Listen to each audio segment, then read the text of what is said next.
Salut à tous les passionnés de bagnole, attention, ne bougez plus, car sous vos yeux se déroule en ce moment même le braquage parfait.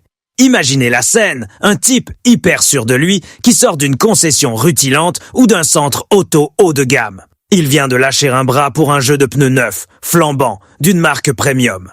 Il respire cette odeur enivrante de gomme fraîche, donne une petite tape sur l'aile de sa caisse, et il est absolument convaincu d'avoir pris la meilleure décision de sa vie. Il a acheté de la sécurité, il a acheté de la technologie. Mais attendez, quelque chose cloche. Si ce gars avait eu un simple pied à coulisses à 10 € dans la poche, son sourire se serait effacé direct. Parce qu'il aurait compris qu'on ne l'a pas juste un peu arnaqué. On l'a élégamment, à la manière des grandes boîtes, entubé juste à la caisse, en lui vendant un produit qui est déjà usé d'un tiers, directement sorti d'usine. Pouf, la fumée se dissipe et sur le bitume, il reste un client content, souriant, mais qui vient de se faire traire comme un pigeon.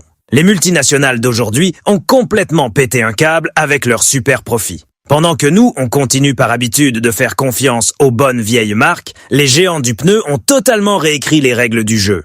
Oubliez la longévité, oubliez l'honnêteté. Aujourd'hui, on va décortiquer la plus grande arnaque de la décennie. Comment les fabricants nous volent légalement des milliers de kilomètres, pourquoi le pneu d'origine que vous avez en sortant de la concession est une version de démonstration castrée et comment la paranoïa autour de la date de fabrication des pneus vous pousse à donner votre argent aux vendeurs les plus malins. Installez-vous confortablement, préparez le café. Ça va être un cauchemar glaçant. Et on commence par l'arnaque la plus cynique et la plus répandue de ces dernières années, la grande shrinkflation du pneu. Imaginez que vous êtes dans un bar. Vous commandez une bonne pinte de bière artisanale. Le barman remplit le verre seulement aux 2/3, le pose devant vous, et avec un calme olympien, il vous demande le prix fort. À votre question tout à fait légitime, « Tu te moquerais pas un peu du monde ?» Il répond avec un air supérieur, « Monsieur, c'est pour votre bien et pour la planète. » Comme ça, le verre est plus léger à soulever, vous dépensez moins de calories et donc, vous réduisez votre empreinte carbone. Un petit dialogue musclé entre votre droite et sa joue le ramènerait vite à la raison. Eh bien, c'est exactement ce que les fabricants de pneus premium nous font en ce moment. Historiquement, il y avait une norme tacite gravée dans le marbre. Une nouvelle gomme d'été sortait d'usine avec une profondeur de sculpture entre 8 et 9,5 mm. C'était la base. Ce bon morceau de gomme bien grasse était suffisant pour fendre les flaques d'eau et rouler pendant plusieurs saisons. Mais ensuite sont arrivées les années 2010, les entreprises ont voulu des profits ultimes et les standards ont commencé à fondre comme neige au soleil. Si aujourd'hui vous prenez un pied à coulisses et que vous allez mesurer les nouveautés, vous allez halluciner. Regardez les chiffres. Le Continental Premium Contact 7 a une profondeur de 6,5 mm. Le Michelin Pilot Sport 5, 6,5 mm aussi. Et le nouveau Goodyear Eagle F1 Asymmetric 6, dans certaines tailles, a carrément touché le fond et démarre à 5,8 mm. Les gars, 5,8 mm, avant, c'était le genre de pneu où les mecs au garage disaient « Allez, ça tient encore une saison et après ça finit en jardinière ». Maintenant, c'est du flambant neuf et ça vous coûtera 800 € à la caisse. Merci de signer ici. Beaucoup vont dire, bon, arrête d'exagérer, c'est juste 1 mm ou 1,5 mm en moins, la différence est minuscule. Et c'est là que ça devient intéressant. Voici le calcul que les industriels essaient de vous cacher. Vous n'achetez pas toute l'épaisseur du pneu, vous achetez seulement la couche utile. La limite légale d'usure, c'est 1,6 mm. Mais n'importe quel expert digne de ce nom, comme ceux de la DAC, vous dira que sur route mouillée, un pneu est mort à 3 mm. En dessous, c'est l'aquaplaning et les platanes qui vous attendent. Faisons le calcul. Avant, vous aviez 8,5 mm de sculpture. On retire les 3 mm de sécurité. Il vous restait 5,5 mm de ressources utiles. Qu'est-ce qu'on a maintenant? Un pneu neuf à 6,5 mm, moins les 3 de sécurité. Il vous reste 3,5 mm de ressources. Ça sent l'entourloupe, non? Le fabricant a juste omis de mettre 2 mm à l'usine. Mais en réalité, il vous a volé 36% de la durée de vie de votre pneu. Chaque 3e pneu que vous achetez s'est juste évaporé à l'étape de la conception. Vous payez 100% du prix et vous recevez 64% du produit. Des génies du business, rien à dire. Et vous savez, le type méticuleux qui a eu l'idée de venir en concession avec son pied à coulisses pour révéler cette combine, c'est un héros, sans aucun doute. Un homme dangereux pour le système, respectable. Mais même lui, il n'est rien comparé à vous, mes chers spectateurs. Parce que vous, en ce moment, vous n'êtes pas seulement en train d'absorber ces infos et de devenir plus malin, mais vous êtes aussi en train d'appuyer avec conviction sur ce pouce bleu ferme et puissant et de vous abonner à la chaîne. Votre abonnement, ce n'est pas juste un signal pour l'algorithme de YouTube, c'est un doigt d'honneur bien gras aux marketeurs en costard. C'est fait, vous êtes des chefs. Bienvenue au club de ceux qui ne se font plus avoir. Et sur Zéro Gaz, plein de jazz, on continue de mettre les mains dans le cambouis. Pendant que les marketeurs prennent leur calmant à cause de vos abonnements, revenons à notre braquage. Une question se pose. Comment les géants du pneu justifient-ils officiellement de nous avoir sucré un tiers de la gomme? Quelle est leur logique? Oh, leurs excuses sont magnifiques. Une pure logique de néo-entreprise dégoulinante de bons sentiments pour les pingouins. Ils déclarent qu'ils ont réduit la sculpture pour diminuer la résistance au roulement. Selon eux, moins de gomme, moins de déformation des pavés de la bande de roulement, la voiture tient mieux la route, consomme moins de carburant et émet moins de carbone. Michelin a même un slogan publicitaire pour ça, « Performance made to last », que l'on pourrait traduire par « la performance faite pour durer ». C'est tellement mielleux que ça en donne la nausée. Mais réfléchissons 2 secondes. Oui, vous économisez 3 gouttes d'essence parce que votre pneu est plus fin et plus rigide. Mais comme sa durée de vie est amputée d'un tiers, vous irez racheter un nouveau train de pneus premium hors de prix, non pas dans 4 ans, mais dans 2 ans et demi. Et elle est où l'écologie, bordel? Émettre moins de carbone par le pot d'échappement pour ensuite produire 30% de pneus en plus dans les usines, consommer du pétrole, les transporter par camion et se creuser la tête pour savoir comment recycler des montagnes de gomme usée? L'empreinte écologique de 2 trains de pneus jetables explose complètement n'importe quelle pseudo-économie de carburant. Mais les multinationales se fichent de la logique et de l'écologie. Dans leur monde, il n'y a qu'une seule métrique sacrée, la fréquence de vos passages à la caisse. Ils veulent que vous achetiez plus souvent. Point final. Et si vous pensez qu'acheter une voiture neuve en concession vous met à l'abri des arnaques, alors attachez vos ceintures. Parce que ce qui est monté sur les jantes de votre petit bijou tout neuf qui sort du garage, ce ne sont même pas de vrais pneus. C'est un leurre marketing. Et tout de suite, je vais vous révéler le secret numéro 2. Le faux pneu d'origine. Imaginez la scène. Vous avez mis des sous de côté. Vous entrez dans une concession étincelante. Le commercial vous sert un café dégueulasse, vous serrez des mains, vous signez la paperasse et vous sortez triomphalement au volant de votre Peugeot 3008, de votre Audi ou de votre Tesla flambant neuve. Vous vous sentez le roi du pétrole. Vous jetez un œil à vos roues et là, fièrement, un Michelin Pilot Sport 4S ou un Pirelli P0. Le top du top, le premium. Vous êtes persuadé d'avoir au moins 60 000 km de conduite sereine et luxueuse devant vous. Ah, la bonne blague, vous pouvez toujours rêver. Ce qui est installé sur votre voiture neuve, ce n'est pas un pneu premium, c'est un échantillon. C'est la cartouche d'encre dans une imprimante neuve, celle que le fabricant a remplie juste au tiers pour que vous imprimiez 2 pages, que vous soyez bluffé par la qualité et que vous couriez la langue pendante au magasin en acheter une neuve. Écoutez-moi bien, mon ami. Dans l'industrie automobile, il existe une illusion monumentale à laquelle croient 99% des conducteurs. L'illusion du même nom. Vous croyez que le Michelin Pilot Sport sur votre voiture neuve et le Michelin Pilot Sport en rayon chez Noroto, c'est la même gomme? Mensonge. Ce sont 2 produits absolument, fondamentalement différents. Les constructeurs automobiles forcent les manufacturiers de pneus à produire ce qu'on appelle des pneus de première monte. Sur leur flanc, il y a toujours un petit marquage, un code secret pour les initiés. MO pour Mercedes, AO pour Audi, une étoile pour BMW ou T0 pour Tesla. Le vendeur va vous noyer dans un sirop mielleux en vous expliquant que c'est une homologation exclusive, développée par les ingénieurs spécialement pour le châssis unique de votre petit bijou. Vous savez pourquoi ce pneu a vraiment été développé? Il n'a que 2 missions. Mission numéro 1, la terreur écologique et l'homologation.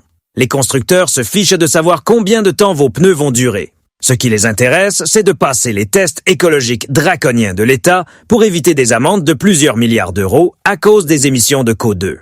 Comment faire pour qu'une voiture boive moins sur un banc d'essai? Exact, on la met au régime. Les ingénieurs vont voir les fabricants de pneus et leur disent « Allégez-moi ça ». Alors les manufacturiers enlèvent des couches de la carcasse interne, rendent les flancs aussi fins qu'une feuille de papier à cigarette et bien sûr, ils rognent sur la profondeur de la bande de roulement. Moins 5 à 8 kg sur un jeu de 4 pneus. La voiture passe le test WLTP. Le groupe économise des millions sur le malus écologique et vous héritez d'un pneu castré, un pneu qui n'est déjà à moitié chauve. Mission numéro 2, le piège de la première impression. On vous a déjà fait un massage juste avant de vous piquer votre portefeuille. L'essai d'une voiture, c'est pareil. Pendant les 15 minutes que vous passez à tourner autour de la concession avec le vendeur, vous devez être aux anges. L'habitacle doit être silencieux comme une cathédrale et la suspension doit avaler les nids de poule comme un matelas à mémoire de forme. Pour ça, les pneus de première monte utilisent une gomme incroyablement tendre. Oui, c'est confortable, mais elle se désintègre sur le bitume comme une gomme d'écolier sur du papier de verre. Et si vous avez une voiture électrique genre Tesla, ils vont en plus fourrer de la mousse acoustique à l'intérieur du pneu. Vous roulez dans un silence absolu, mais cette mousse empêche le pneu de refroidir. Combiné au couple de camions du moteur électrique, votre bande de roulement hors de prix se transforme littéralement en fumée en à peine 20 000 km. Jason Fenske de la chaîne Engineering Explained l'a prouvé mathématiquement. Ces pneus spéciaux vous font économiser 3 à 7% d'énergie. Mais vous perdez 20 000 km de durée de vie. Financièrement, c'est un désastre absolu, un trou béant dans votre portefeuille. Et je ne dis pas ça en l'air. Regardons les chiffres et les tests. Les journalistes du très respecté Consumer Report ont mené une enquête géante. Vous savez ce qu'ils ont découvert? Les propriétaires de SUV9 changent leurs pneus d'origine après seulement 40 000 km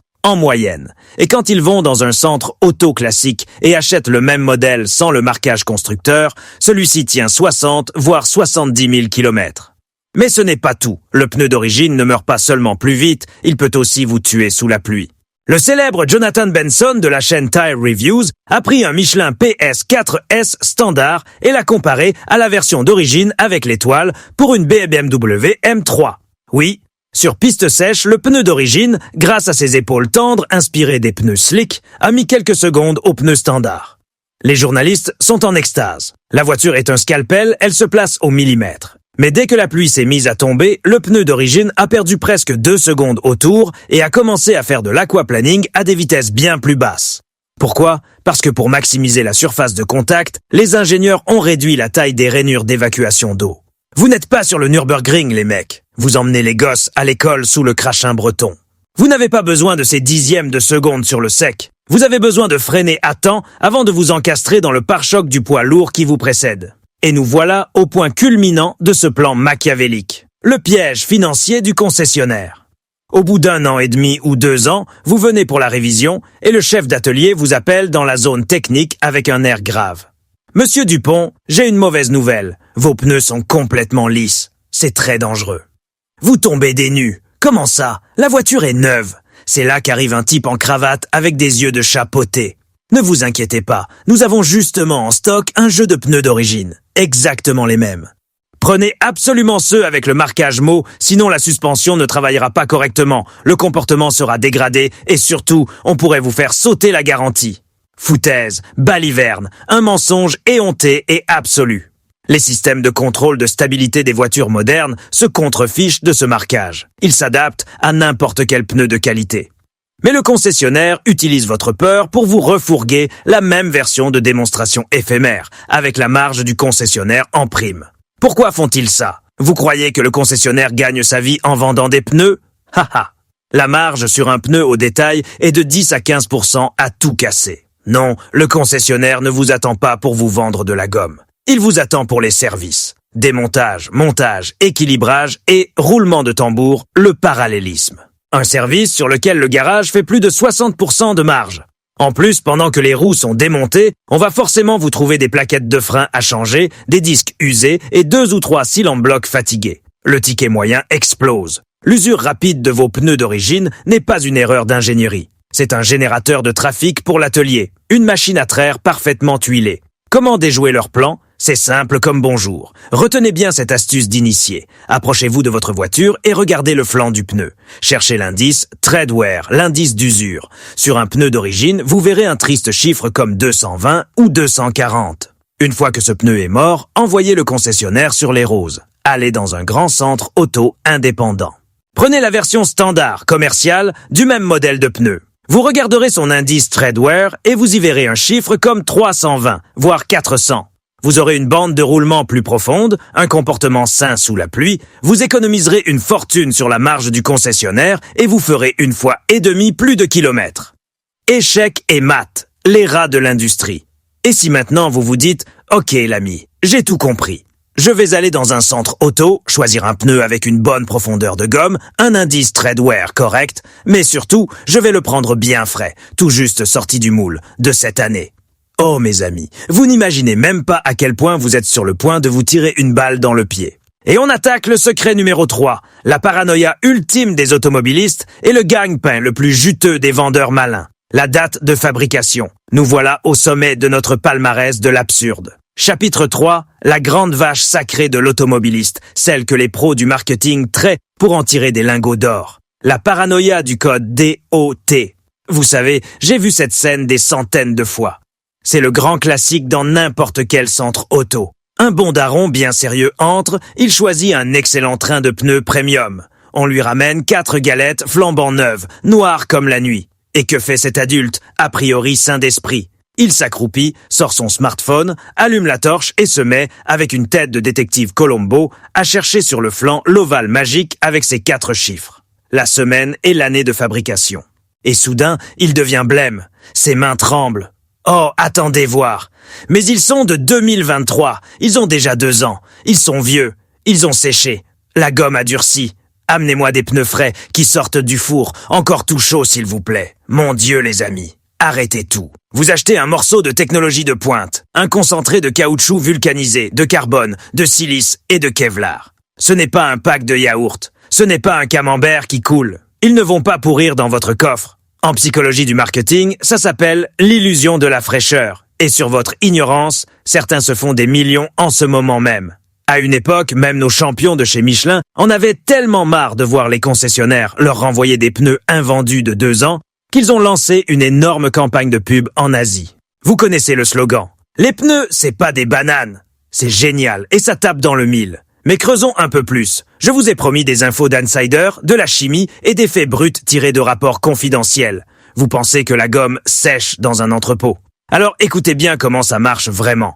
À l'intérieur du mélange de la bande de roulement moderne, il y a un véritable laboratoire chimique. On y trouve des antioxydants, des anti-ozonants et des cires de protection. Leur mission principale est de protéger la gomme de l'ozone et des ultraviolets, qui détruisent les liaisons moléculaires. Mais voici l'astuce fondamentale. Tant que le pneu est simplement stocké dans un entrepôt sombre et frais, il est en état de sommeil cryogénique absolu. L'horloge chimique est à l'arrêt. Les additifs de protection sont répartis dans la masse de la gomme et ils dorment. Leur vitesse de migration est égale à 0. Mais dès que vous montez ce pneu sur une jante, que vous lui mettez 2,5 bars de pression et que vous roulez sur un asphalte brûlant, la magie opère. Sous l'effet des déformations constantes, de la compression et de la chaleur, le pneu se met littéralement à transpirer ses cires protectrices. Ce processus s'appelle le suintement. Les additifs sont poussés vers la surface, créant un film de protection. Le pneu ne consomme ses défenses qu'en mouvement. L'entrepôt, c'est le frigo. La route, c'est la poêle à frire. Pour pulvériser ce mythe une bonne fois pour toutes, les ingénieurs de Michelin ont mené un test radical en Arabie Saoudite, là où le soleil fait fondre le bitume. Ils ont pris un pneu qui avait roulé sur une voiture pendant exactement 1 an, et ils ont comparé sa composition chimique avec un pneu qui était resté dans un entrepôt pendant, attention, 10 ans. Le résultat.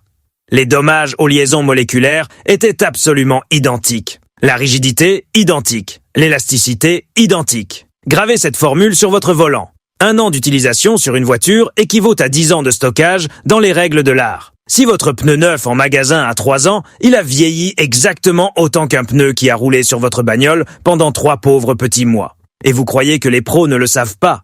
Laissez-moi rire. Allons voir au pays des autoroutes sans limitation, là où les exigences de sécurité pour les pneus sont maniaques. En Allemagne.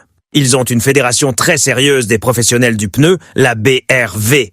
Eh bien, selon leur règlement officiel et documenté, un pneu stocké jusqu'à 3 ans a le statut de flambant neuf. Et un pneu âgé de jusqu'à 5 ans est simplement considéré comme neuf et peut être vendu plein pot.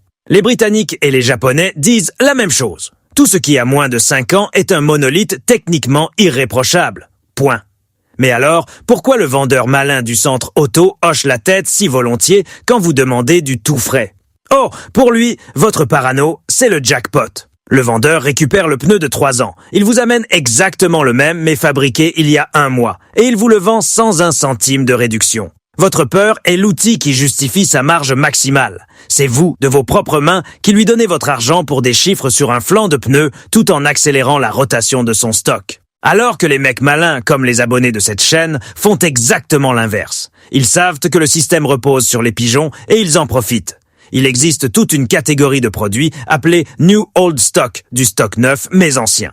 Pour nous, c'est une mine d'or. J'arrive toujours dans un magasin et je dis: les gars, allez fouiller dans le fond de votre entrepôt. Trouvez-moi un bon Continental, un Michelin ou un Goodyear invendu qui traîne depuis 3 ou 4 ans. Le manager me regarde avec espoir, il m'apporte un train de pneus avec un code DOT d'il y a 3 ans. Et là, je passe en mode négociateur. Je lui dis: écoute mon pote, je connais les normes allemandes, je sais qu'il est techniquement parfait. Mais pour le marché, pour le client lambda, c'est du quasi invendable. Demain, un autre fou avec sa lampe de poche va débarquer. Il va voir l'année et il va partir en courant. Je te prends ce train de pneus tout de suite. Mais avec 30% de remise. Et vous savez quoi? 9 fois sur 10, il vous les lâche. Parce que pour lui, c'est du capital qui dort et qui prend de la place. Vous achetez une gomme premium d'élite absolument neuve au prix d'une saloperie chinoise bas de gamme. Vous économisez 30 voire 40% du prix juste parce que vous avez un cerveau et que vous connaissez la chimie. Pendant que les autres croient aux contes de fées sur la gomme séchée. La seule chose dont il faut vraiment avoir peur, ce n'est pas le calendrier, c'est le soleil. Si le pneu n'était pas dans un entrepôt sombre mais qu'il a grillé 2 mois en vitrine sous un ciel de plomb, les ultraviolets l'auront tué. Comment le vérifier? Ne regardez pas les chiffres, regardez la matière. Écartez les pavés de la bande de roulement. Si vous voyez un fin réseau de craquelures, une sorte de toile d'araignée, fuyez, même si le pneu a été fabriqué hier. Si le talon, la partie qui se fixe sur la jante, est déformée parce qu'ils ont été stockés en pile de 10, refusez. Alors les amis, maintenant vous connaissez les règles du jeu. Les cols blancs des grands groupes veulent vous refourguer des bandes de roulement fines, vous vendre des pneus de première monte au prix de l'élite et vous faire paniquer à la vue d'un pneu de 3 ans. Mais n'importe quel système gavé peut être battu avec sa propre arme, le cerveau. Et aujourd'hui, vous avez rejoint le club de ceux qu'on ne peut plus arnaquer. Et maintenant, on fait l'appel. Allez voir votre voiture tout de suite, regardez le flanc de vos pneus et dites-moi en commentaire. Avec quoi vous roulez? Y a-t-il un marquage constructeur? Quel est l'indice Treadwear et l'année de fabrication? Je passerai personnellement dans les commentaires et on verra qui est majoritaire parmi nous. Les vaches à lait des corporations ou ceux qui ont fait un choix intelligent. Si aujourd'hui je vous ai ouvert les yeux et fait économiser quelques centaines d'euros, alors vous me lâchez le plus gros pouce bleu sans compromis et vous vous abonnez à Zéro Gaz, plein de jazz. Ici, on construit une communauté de conducteurs pragmatiques qui ne perd pas pour du vent. Pensez par vous-même, gardez votre argent et bonne route. À la prochaine.